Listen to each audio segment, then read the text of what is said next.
Have you ever had someone from your past reach out with that, I just want to be friends energy? At first, you want to believe it, but then you kind of feel like something is off. You want to think people can grow. But I realize that some people don't come back to be your friend. They come back to audition for a role you already fired them from. A friend isn't going to guilt trip you about the good old days when you've made it clear that you've moved on. They're not going to keep up bringing your relationships or spending time with you. I found myself sitting there feeling this weird pressure in my chest, and I realized I was being recruited for a relationship I had already resigned from. We would talk, but I realized he wasn't listening to my words. He was looking for a crack in my armor. It's exhausting to have to defend a no that I already gave months or even years ago.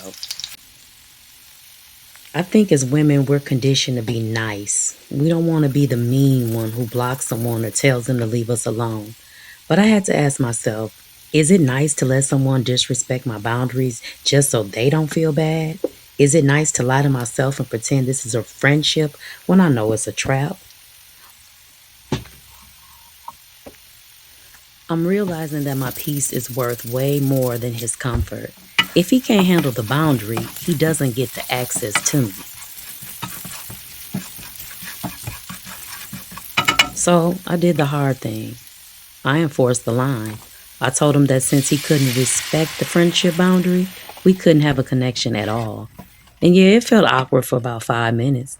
But the relief I felt afterwards, that was real rewarding for me. Don't let someone friend their way back into a position they don't deserve. You are allowed to close the door and lock it. Anyway, this pasta turned out delicious. It's perfect. It's firm. It's a little spicy. And it's exactly what I needed. This is just a little comfort food for my Sunday.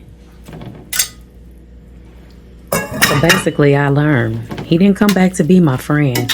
He came back to see if my no had an expiration date. I'm realizing that a boundary without a consequence is just a suggestion. So I'm closing the door for good on that friendship or relationship. While I process all of this, I am going to make sure that I enforce my boundaries and that I am not looking out for people's comfort over my peace.